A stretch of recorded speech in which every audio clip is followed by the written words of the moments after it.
위의 사진은 작년 인카운터 YGEM 리트릿 수련회 사진입니다. 밑에 사진은 올해 사진입니다. 한눈에 봐도 올해 많은 사람들이 한 2배 이상 참석했다라고 하는 것을 알 수 있을 정도입니다. 이번 수련회를 제가 한마디로 요약하면은 웃고 울고 모두가 하나 되는 그런 수련회였다라고 그렇게 평가를 하고 싶습니다. 무엇보다도 많이 사람들이 울었던 것 같습니다. 첫날부터 성령님께서요 강하게 역사하셨고, 그런데 여기저기에서 회개의 눈물을 흘렸습니다. 여자들만 운 것이 아니라 20대 건장한 남학생들도 울었습니다. 여자 성도들만 울었던 것이 아니라 50대, 60대 남자 성도님들도요 펑펑 울어댔습니다. 제가 보니까 한 3학년, 4학년 정도 된 남자 아이인데 막 울고 있는 거예요. 근데 제가 그 아이를 보니까 막 저도 눈물이 나는 겁니다. 아니, 이 조그만 아이가 뭐를 알아가지고 저렇게 울고 있을까? 성령님께서 터치하셔서 저렇게 울고 있구나 라고 생각하니까 감동이 되는 거예요. 성령님께서 완전히 역사하셨던 그런 수련회다 생각이 되었습니다. 주님께서 당시에 그 시대를 보시고 한탄하셨던 말씀이 뭡니까? 누군가가 피를 부는데도요 춤추지 않는다는 거. 누군가가 너무 슬퍼가지고 가슴을 치면서 통곡하는데도 사람들이 애통해하지 않는다라는 겁니다. 현대인들을 보면 다들 무뚝뚝해 보입니다. 특히 사춘기 시기를 지나고 있는 아이들을 보면은 더욱더 심각합니다. 그런데 보니까 성령님께서 역사하니까요, 웃음이 나는 거예요. 성령님께서 역사하니까 눈물이 나는 겁니다. 사람마다 감정들이 되살아나는 거예요. 그래서 함께 웃고 함께 울고 하나 되는 그런 시간이었습니다. 제가 오늘 말씀을 준비하면서 성경 속에 나타난 하나님의 표정은 어떠했을까 한번 생각을 해보았어요. 그때 하나님의 그 표정은, 성경 속에 나와 있는 하나님의 표정은 아마 웃고 울고 환한 표정 아니었을까 생각해 보았습니다. 인생들을 창조하신 후에 하나님께서 보시기에 심히 좋았더라라고 말씀하셨을 때 아마도 하나님의 그 얼굴 속에는요 웃음이 한박 웃음을 짓고 계셨을 겁니다. 가인이 동생 아벨을 돌로 쳐 죽였을 때 하나님께서 눈물을 뚝뚝 흘리셨을 것 같습니다. 이스라엘 백성들이 불순종하며 불신앙으로 살아가는 그 모습을 보셨을 때 하나님께서요, 하나님의 그 얼굴 표정은 아마도 환한 표정 아니었을까 생각해 보았습니다. 제가 이렇게 생각했던 그 이유는 주님께서요 이 땅에 사시면서 그러한 모습으로 살아가셨기 때문입니다. 여러분, 우리 주님은 전능하신 하나님이세요. 근데 주님은 우리와 똑같이 인간의 몸을 입고 이 땅에 오셨습니다. 그래서 우리와 똑같이 아파하시고 똑같이 기뻐하시고 슬퍼하시고 눈물 흘리셨습니다. 완전한 인간이셨기 때문에 우리 인생이 당하는 그 모든 것을요 우리 주님께서 함께 공감하셨습니다. 완전하신 인간의 모습으로 이 땅에 오셔서 그 인생들과 함께 했던 그 이야기가 바로 누가복음의 이야기입니다. 우리는 지금 3주째 한 주에 하나의 복음서를 우리가 한 개씩 복음서를 살펴보고 있습니다. 4개 복음서에서 말하고 있는 예수님의 모습이 각각 다르기 때문에 이 4개의 복음서를 우리가 온전히 이해해야지만이 예수님에 대해서 온전히 이해할 수 있다라고 생각을 해서 제가 시도를 했습니다. 근데 제가 이것을 시도한 것을 후회를 했습니다. 왜냐하면 짧은 30분 설교 안에 하나의 복음서를 다 다룬다라고 하는 것이 쉬운 일이 아닌데 그 딱딱한 설교를 우리 성도님들이 듣고 있는 것도 보통 어려운 일이 아니겠구나. 왜냐하면 제가 지난주에 제가 했던 그 설교를 한번 들어봤어요.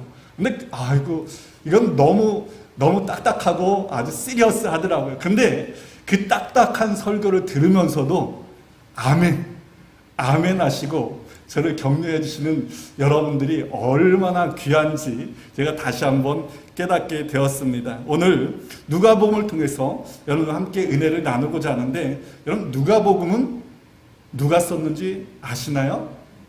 누가 썼지요? 누가복음은 누가가 썼습니다.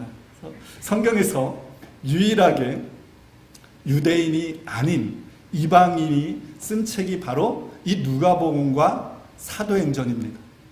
누가가 사도행전과 누가복음을 썼습니다. 마태복음이 유대인을 위한 책이라고 한다면 이 누가복음은요, 이방인들을 위해서 쓰여진 책입니다. 바울이 2차 전도 여행을 떠나서 아시아로 가려고 하는데 성령님께서 길을 막았습니다. 그리고 드로아에서 환상을 보게 되는데 그 직후에 만났던 사람이 바로 누가입니다. 그리고 누가는 바울이 순교 당할 때까지 늘 함께 동역했던 사람이 바로 누가입니다. 누가의 직업이 뭔지 아세요, 여러분? 의사예요. 아마 바울이 몸이 약했는데 몸이 약한 바울을 치료하다가 둘이 만났던 것 같습니다. 재미난 것은요, 누가복음에도 보면은 누가의 직업병이 나오고 있다는 거예요. 우리가 첫 번째 살펴보았던 마태복음의 저자 마태는 세리였어요. 전직이 세리였습니다. 돈 만지는 사람이었어요. 그러니까 이 마태복음에는요, 돈에 대해서 구체적으로 나옵니다. 돈의 액수가 어느 정도 되는지 다른 복음서보다 구체적으로 나오는 게 마태복음입니다. 근데 이 누가는 의사죠. 그러다 보니까 병명에 대해서 누가복음에는요, 자세하게 나오고 있는 것을 보게 됩니다. 마태복음에 보면은 예수님께서 베드로의 장모의 병을 치유해 주셨는데 마태는 그것을 열병이라고 이야기를 하고 있는데 누가는 중한 열병이다라고 그렇게 밝히고 있습니다. 그 의사니까요. 그 병이 어느 정도 심각한지 그것을 잘 알았던 거예요. 마태복음에 보면은 주님께서 나병 환자를 치유하시는데 그냥 한 나병 환자라고 이야기를 하고 있는데 누가복음에서 누가 뭐라고 이야기하고 있습니까? 온몸에 나병 들린 사람이다라고 이야기를 하고 있는 거예요. 그래서 그 병이 어느 정도 심각했는가 정확하게 진단을 하고 있는 겁니다. 예수님께서 안식일에 사람을 고쳐주셨어요. 근데 그 병을 수종병이라고 누가는 이야기를 하고 있어요. 여러분 수종병이 뭔지 혹시 아세요? 온몸이 붓는 병. 그런 게 바로 수종병입니다. 만약에 다른 복음서 기자들이 이것을 썼다라고 한다면 그냥 환자, 몸이 아픈 사람 정도라고 그렇게 기재를 했을 것 같은데 누가는요, 정확하게 그 병이 수종병이다라고 진단하고 있는 것을 보게 되는 거예요. 우리는 여기서 하나님께서요, 우리 각 사람들이 갖고 있는 그 재능, 그 달란트들을 하나님의 영광을 위해서 귀하게 사용하신다라고 하는 사실을 또한 깨달을 수 있습니다. 여러분 우리에게요, 크고 작은 달란트들을 하나님께서 주셨습니다. 어떻게 됩니까? 그것을 위해서 기도하고 정말 하나님의 영광을 위해서 내가 갖고 있는 그 달란트를 땅에 묻어두는 것이 아니라 귀하게 사용할 수 있는 여러분 우리 모두가 될 수 있기를 축원을 드립니다. 이 누가복음에요, 다른 복음서에서는 나오지 않는 아주 독특한 특징이 하나 나오는데 다른 복음서에 없는 이야기들이 한 30가지 정도 나오고 있습니다. 바울과 누가가 3차 전도 여행을 끝난 후에 예루살렘으로 돌아갔는데 거기서 바울이 체포됩니다. 그리고 재판을 기다리기 위해서 약 2년 동안 구금된 상태로 감옥에 갇히게 되는데 누가가 그때요, 예루살렘의 곳곳을 다니는 거예요. 예수님께서 다니셨던 그 예루살렘의 곳곳을 다닙니다. 거리를 다니고요, 시장을 다니고 회당을 다닙니다. 그 사람들을 만나서 인터뷰를 해요. 그들이 만났던 내가 만난 예수님에 대한 이야기를 누가가 듣는 거예요. 그래서 그 모든 것을 듣고서 기록했던 책이 바로 누가복음입니다. 그래서 누가복음에는요, 다른 공관복음서에 나오지 않는 이야기들이요, 이렇게 많이 나오고 있는 겁니다. 세례 요한의 출산 예고 이야기, 누가복음에만 나오는 이야기, 시몬과 안나 이야기, 누가복음에만 나오는 이야기입니다. 예수님께서 성전에 어린 시절 때 가서 잃어버렸던 이야기, 누가복음에만 나오는 이야기고요. 나인성 과부 이야기, 70인 제자 이야기. 우리는 다른 복음서에서는 예수님의 제자가 12밖에 없는 줄 알았는데 누가복음을 통해서요, 예수님의 제자가 70이나 있었다라고 하는 사실을 알 수 있는 겁니다. 엠마오의 두 제자의 이야기, 돌아온 탕자 이야기, 삭개오 이야기, 다른 복음서에서는 알 수 없는 유니크한 이야기들이 바로 누가복음에 나와 있는 겁니다. 이 누가복음에 이 독자는 데오빌로 가카입니다. 아마 그는 굉장히 높은 고위 관료로 추정되어지고 누가의 사역을 도왔던 사람으로 추정되어집니다. 그래서 이 편지는요, 데오빌로 가카를 비롯한 이방인들을 위해서 쓰여진 편지다라고 이야기할 수 있습니다. 오늘 여러분들과 처음으로 나누고 싶은 누가복음의 핵심 주제, 그거는 공감자 예수 그리스도입니다. 우리를 공감하시는 예수 그리스도. 여러분, 이 그림 이제 세 번째인데 익숙하시죠?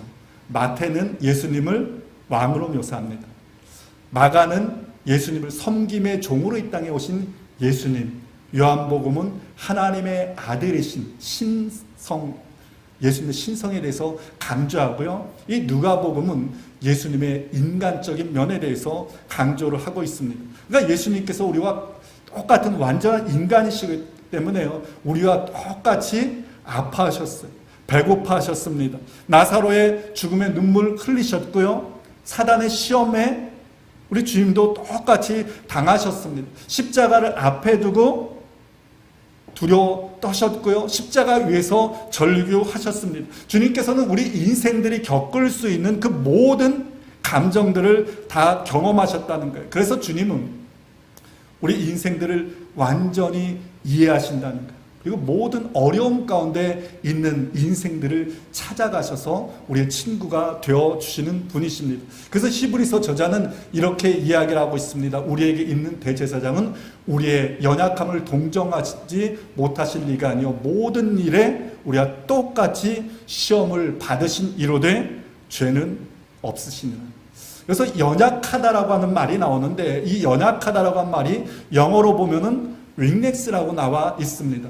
여러분, 세상은요, 우리의 약점을 보면요, 물고 뜯기 바쁩니다. 손가락질합니다. 근데 주님께서는 뭐라는 거예요? 우리의 연약함을 동정하신다라는 거, 그런 사람들을 찾아가시고 위로해 주신다라고 말씀하고 있습니다. 특히 누가복음은 가난하고 소외한 사람들에 대해서 깊은 관심을 갖고 있습니다. 근데 이게 바로 주님의 마음이라는 거. 주님께서 가난한 목수의 아들로 태어나셨어요. 그렇게 가난한 사람들에게 주님께서 대할 때 더 애틋한 마음으로 그들을 대하셨음을 알 수가 있습니다. 누가복음을 통해서 우리는 예수 그리스도의 탄생의 기쁜 소식이 당시 가장 천했던 직업 중에 하나인 양치기들에게 가장 먼저 증거되었다라고 하는 소식을 우리는 알 수 있습니다. 주님은 당신의 사역을 또한 이렇게 말씀하고 있습니다. 주의 성령이 내게 임하셨으니 이는 가난한 자에게 복음을 전하게 하시려고 내게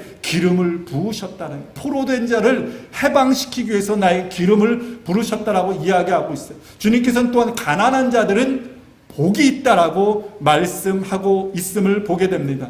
그러니까 누가복음에서 주님은요, 당시에 금수저들이 아니라 흙수저들과 함께 했던 이야기가 많이 나오고 있는 겁니다. 다리 저는 사람들, 맹인들, 사마리아 사람들, 죄인들, 세리, 회개한 강도들, 그러니까 당시에 밑바닥에 있는 사람들과 주님께서 함께 하셨다는 거예요. 근데 특히나 이 누가복음에는 여인들의 이름이 많이 나옵니다. 마리아, 엘리사벳, 안나, 나인성 과부, 마리아와 마르다, 여인들의 이름이 계속 나오고 있어요. 이들 모두는 당시에 소외되던 사람들이었습니다. 손가락질 받던 사람들이었는데 그들에게 주님께서 먼저 다가가시고 친구가 되어주셨다는 거예요. 주님은 당신의 사역을 다음과 같이 밝히고 있습니다. 저는 이 부분이 누가복음의 핵심 구절이 아닐까 그렇게 생각을 합니다. 인자가 온 것은 잃어버린 자를 찾아 구원하려 함이라. 주님은 잃어버린 자, 소외된 자, 소망 없는 자들을 찾아가셨던 겁니다. 그러고서 말씀하시는 거예요. 내가 너희와 함께하고 있다. 너 할 수 있어. 너 잘하고 있어. 너 괜찮아. 다시 일어나면 돼. 라고 하면서 그들을 이렇게 세워주셨던 겁니다. 근데 누가복음을 살펴보면요, 누가복음의 특징이 있어요. 예루살렘을 향하여 라고 하는 말이요, 처음부터 끝까지 계속적으로 반복되어서 나오고 있다는 겁니다. 예루살렘을 향해서 예수님께서 뚜벅뚜벅 올라가셨다는 것. 여러분, 부모의 마음은요, 늘 한 곳으로 향해 있습니다. 어디로 향합니까? 부모의 마음은 늘 자녀들에게 향해 있는 거예요.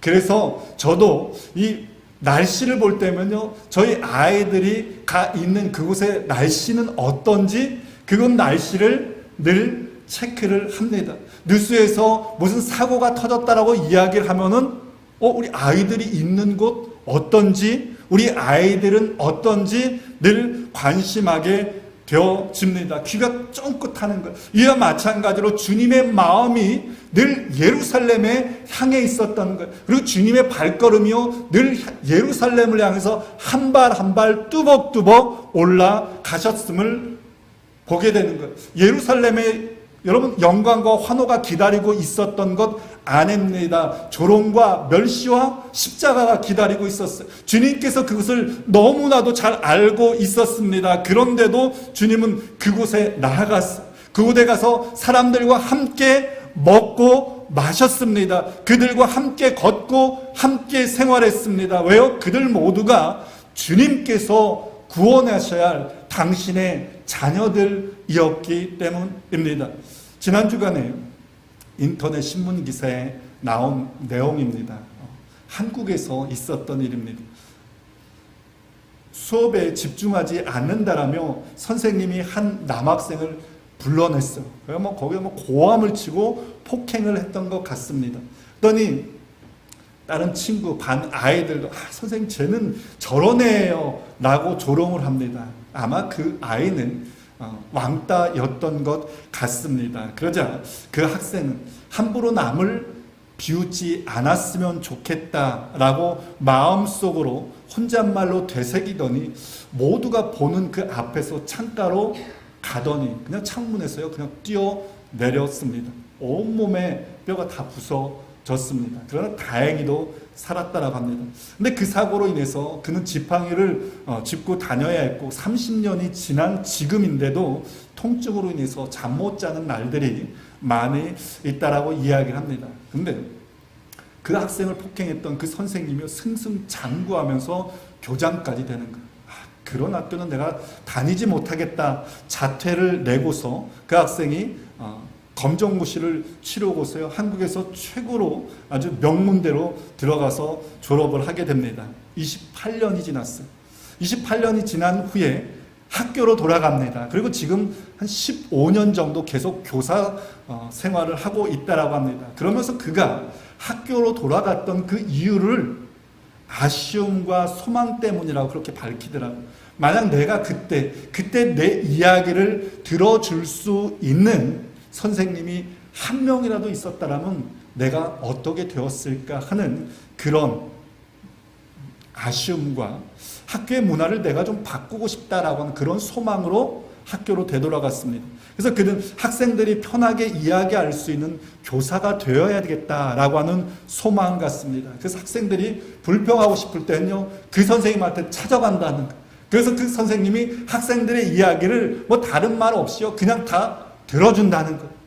학교 후에는 아이들을 만나서 아이들에게 밥을 사주고 함께 이야기를 들어주는 친구 같은 그런 선생님이 되었다는 겁니다. 자퇴하는 학생에게 찾아가서는요, 너는 망해서 학교를 떠나가는 게 아니야. 더 잘 되려고 나가는 거야. 나도 내가 학교를 떠났을 때는 내가 실패자라고 생각했는데 사실은 그게 아니었어 라고 하면서 그 아이를 위로해주며 희망을 주었다라고 합니다. 그러면서 그는 그런 바람을 이야기를 합니다. 학생들이 자기가 얼마나 소중한 존재인지 알고 자기의 정체성을 지켰으면 좋겠습니다. 저는 그 선생님이 크리스찬인지 아닌지는 모르겠습니다. 근데 분명한 것은 주님께서 오늘 우리에게 원하시는 모습이라고 저는 믿습니다. 주님께서 소망 없는 우리들을 찾아오셔서 구원해 주시고 친구가 되어주셨습니다. 현재 우리의 모습과는 상관없이 주님께서는 내가 얼마나 존귀한 존재인가를 날마다 우리에게 말씀해 주고 있습니다. 그 큰 사랑을 받은 여러분, 우리들이 해야 할 일은 이제는 우리들이 어려움 가운데 있는 자들을 찾아가야 한다는 거예요. 신앙의 연수가 오래되었는데도 맨날 나만 바라보고 나만 힘들다라고 징징대는 여러분 어린아이 신앙이 아니라 이제는 우리가 다른 이들을 좀 찾아가서 위로해주고 함께 웃어주고 울어줄 수 있는 성숙한 성도가 될 수 있었으면 좋겠습니다. 그로 인해서 우리들이 만나는 사람들마다 웃음이 회복되고 소망이 회복되어졌으면 좋겠습니다. 우리가 거하는 곳곳마다 사람의 냄새가 넘쳐났으면 좋겠습니다. 이러한 삶이 바로 우리 주님의 삶이며 누가복음을 통해서 주님께서 저와 여러분들에게 명령하시는 주님의 요청임을 여러분 믿으시기를 간절히 축원을 드립니다. 누가복음은 예수님의 사역, 누가복음의 두 번째 주제는 성령입니다. 그래서 누가복음에는요, 예수님의 사역에서 성령의 역할을요 굉장히 강조를 하고 있습니다. 그래서 누가복음과 사도행전에는요 다른 복음서보다는 성령이라고 한 단어가 굉장히 많이 나오고 있어요. 그래서 예수님과 성령 뗄래야 뗄 수 없는 관계를 보여주고 있는 책이 바로 누가복음입니다. 예수님께서 태어나셨는데요, 모태로부터 태어날 때 성령에 의해서 탄생하셨습니다. 세례받을 때 성령이 임하셨어요. 성령의 능력으로 공생애를 시작하셨고요, 모든 사역들을 성령 충만하로 감당하셨습니다. 주님께서 세상을 떠나실 때 어떻게 말합니까? 예수님께서 위로부터 성령을 힘입을 때까지, 위로부터의 능력을 힘입을 때까지 성령을 기다리라고 말씀하셨습니다. 그러니까 예수님은요 성령에 의해서 태어나셨고 성령의 충만함으로 맡겨진 사명을 온전히 감당하셨던 거예요. 심지어 예수님께서 시험 받을 때도요 사단의 성령에 이끌려서 사단의 시험을 받으셨고요, 성령 충만함으로 그 모든 시험을 이길 수 있었습니다. 여러분, 교회에서 가장 많이 사용하는 단어 중에 하나가 성령 충만입니다. 그럼 여러분, 성령 충만이라고 하는 것을 여러분 어떻게 생각하세요? 성령 충만. 이 성령 충만이라고 하는 것의 의미를 살펴보면요, 무엇에 의해 영향을 받는, 무엇의 영향력 아래에 있는 완전히 점령당한 상태를 성령 충만이다라고 이야기를 합니다. 한 번은 주님께서요 한 동네에 가셨는데 그곳에 온몸에 나병 들린 사람이 있었는데 고쳐주었습니다. 근데 온몸에 나병 들렸다라고 할 때 여기서 이 말은 나병에 완전히 사로잡힌 상태를 의미하는 거예요. 근데 이때 사용되어진 단어가 성령 충만이라고 하는 단어와 동일한 단어가 사용되었습니다. 그러니까 여러분, 성령 충만이라고 하는 게 뭐예요? 완전히 성령에 사로잡힌 상태, 그게 바로 성령 충만이라는 거예요. 그래서 바울은 에베소 교인들에게 이렇게 말하고 있는 겁니다. 술 취하지 말라, 이는 방탕한 것이니 오직 성령으로 충만함을 받으라. 여러분, 술에 완전히 취하면은 어떤 반응이 나타납니까? 여기 계신 분들은 전혀 모르시는 분들일 것 같습니다. 술에 취하면은, 완전히 취하면은 여러분, 말이요 술이 컨트롤합니다. 우리의 말을 술이 컨트롤해요. 우리의 행동을 술이 컨트롤합니다. 자신의 말과 행동을 컨트롤할 수 없어요. 술이 그 사람을 컨트롤하는 거예요. 말을 컨트롤하고 행동을 컨트롤합니다. 성령 충만도 마찬가지라는 거예요. 성령님이 그 사람의 말과 생각과 행동을 주관하는 거예요. 그로 인해서 성령님이 기뻐하시는 말을 하고 성령님이 기뻐하시는 행동을 하는 것. 여러분, 이게 바로 성령 충만임을 여러분 기억하시길 바랍니다. 그래서 성령 충만한 사람의 입에는요, 기쁨이 흘러 넘치는 거예요. 감사가 흘러 넘쳐나는 거예요. 찬송이 흘러 넘쳐나는 거예요. 왜 그렇습니까? 그 안에 성령님이 충만히 역사하기 때문입니다. 여러분, 어떤 사람이, 내 옆에 있는 분 중에서 어떤 사람이 성령 충만한 사람인가? 한번 옆에 한번 보시겠어요? 성령 충만해 보이세요? 예. 어떤 사람이 성령 충만한 사람인가 분별하는 방법은 그 사람에게서 어떤 말이 나오느냐를 보면 알 수 있습니다. 그 사람에게서 어떤 행동이 나오느냐를 보면 알 수 있습니다. 그 사람의 표정이 어떠한가를 보면 알 수 있습니다. 여러분, 성령이 아니라 악한 영의 영향력 아래에 놓이게 되면 우리 입에서 나오는 게 있어요. 그게 뭐예요? 불평입니다. 불만입니다. 다툼의 말이에요. 갈라지게 하는 이간질의 말입니다. 그래서 보니까요, 아주 재미있는, 우리들이 깊이 새겨 들어야 할 성경 구절이 있습니다. 남의 말 하기를 좋아하는 자의 말은 별식과 같아서 뱃속 깊은 데로 내려가느니라. 여러분, 다른 사람을 비평하고 비난하고 하는 것보다요, 사실 더 재미난 일이 없습니다. 그래서 다른 사람들을 이 헐뜯고 비평하는 일에는요, 평소에 뜻이 안 맞는 사람들하고도요, 죽이 얼마나 잘 맞는지 모릅니다. 그 일이 얼마나 재미난 일인지 잠언저자는 뭐라고 말하고 있습니다. 별식과 같다는 거예요. 아주 그냥 맛난 음식, 특별 요리와 같다라고 이야기합니다. 그것은요, 체하지도 않는다는 거예요. 그래서 그냥 쑥쑥 소화도 잘 되고 넘어간다라고 이야기를 하는 거예요. 이 메시지 성경에 보니까 이렇게 말하고 있습니다. 험담을 귀담아 듣는 것은 싸구려 사탕을 먹는 것과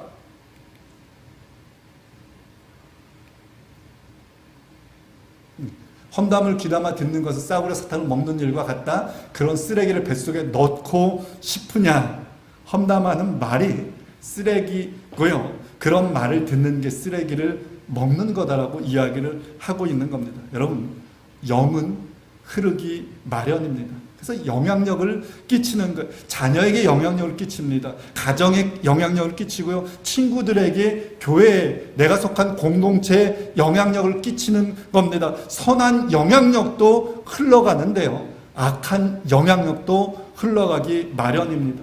하나님의 아들 되신 주님께서 성령 충만하실 때 당신의 사명을 온전히 감당하셨습니다. 그렇다면 여러분, 인간된 우리들이요, 얼마나 주님의 사역을 감당하기 위해서는 얼마나 성령 충만을 간구하며 또한 힘써야 하겠습니까? 여러분, 성령 없이 행하는 우리의 모든 일들은 nothing입니다. 하나님과 상관없는 일입니다. 바라기는 성령 충만을 사모할 수 있기 바랍니다. 전심으로 간구할 수 있기 바랍니다. 그로 인해서 하나님께서 맡겨주신 그 일들을 감당하는 우리 모두 되어지기를 축원을 드립니다. 그럼 마지막으로 성령 충만의 비결이 무엇일까? 여러분, 성령 충만의 비결이 무엇인 줄 아세요? 성령 충만함의 비결을 누가복음에서는요, 성전으로 이야기를 하고 있습니다. 누가복음의 성전이요, 많이 나오고 있습니다. 아기 예수님이요, 시므온과 안나에 의해서 메시아로 인정받았던 곳이 바로 성전입니다. 여러분, 한번 생각해 보세요. 당시 예수님이, 아기 예수님이 오셨을 때요, 말라기 선지자 이후로 400년 동안 영적인 암흑기였어요. 그 깜깜한 영적인 암흑기 시대에 어떻게 시므온과 안나는 아기 예수님을 보고 그분이 장차 오실 메시아라고 하는 사실을 알 수 있었을까요? 그 비결은 바로 성전에 있었던 것. 그들은 날마다 성전을 사모하면서 그 성전에서요, 하나님의 뜻을 구하며 기도했고 성령 충만에 있었기 때문입니다. 주님께서 어린 시절에 성전에 가셔서 종교 지도자들과 함께 이야기를 합니다. 그러면서 그 아버지 어머니가 예수님을 나중에 잃어버린 걸 알고 성전에 가서 다시 이야기할 때 주님께서 뭐라고 말씀하십니까? 내가 아버지 집에 있어야 할 것을 알지 못하십니까? 라고 말씀하셨어요. 주님께서 성전에 있는 것을 기뻐하셨습니다. 주님께서 승천하신 후에 제자들이 갔던 곳이 바로 성전입니다. 제자들은 마가의 다락방에 모였고, 즉 성전에 모여서 전심으로 기도함으로 오순절 성령 강림을 경험할 수 있었습니다. 여러분, 하나님께서 그 백성들을 만나 주시기로 약속하신 그곳이 바로 성전입니다. 그러면 성령 충만의 비결이 바로 성전에 있고, 성령 충만을 원하는 이들은 성전을 사모해야 하는 겁니다. 히브리서 저자는요, 말세의 특징을 이렇게 이야기하고 있습니다. 모이기를 패하는 어떤 사람들 습관같이 하지 말고 오직 권하여 그날이 가까움을 볼수록 더욱 그리하지. 사람들은, 사단은요, 성도들이 모이는 것을 흐트려 합니다. 자꾸 흐트려요. 왜요? 하나님의 백성들이 성전에 모여서 함께 예배하며 기도할 때 하나님의 뜻을 더욱 깨닫고 하나님의 사람으로 더 빚어질 것을 알기 때문입니다. 여러분, 학생이 학교 가지 않고 공부 잘할 수 없습니다. 사랑하는 사람이 함께 만나지 않고 그 관계가 더 깊어질 수 없습니다. 마찬가지로요, 하나님을 더 알고 하나님의 뜻대로 살아가기를 소망하는 자들은 하나님의 전을 더욱더 사모해야 합니다. 성전에 모여서 하나님의 뜻을 구할 때 하나님께서 당신의 크신 그 비밀한 일을 나타내 보이시기로 약속하셨고요, 하나님께서 우리들에게 당신의 그 능력을 더하여 주실 것을 약속하였음을 여러분 기억하시기를 바랍니다. 주님은 우리에게 이렇게 아름다운 예배당을 허락해 주셨습니다. 그리고 그 안에서 함께 모여서 하나님을 찬양하며 서로 사랑할 수 있는 진정한 성전된 믿음의 공동체를 우리에게 허락해 주셨습니다. 바라기는 여러분, 우리가 더욱더 힘써 모일 수 있기 바랍니다. 더욱더 사랑할 수 있기 바랍니다. 그로 인해서 하나님이 주시는 성령의 능력으로 생명력 있는 성도의 삶을 살아가는 우리 모두 되어질 수 있기를 주님의 이름 간절히 축원을 드립니다.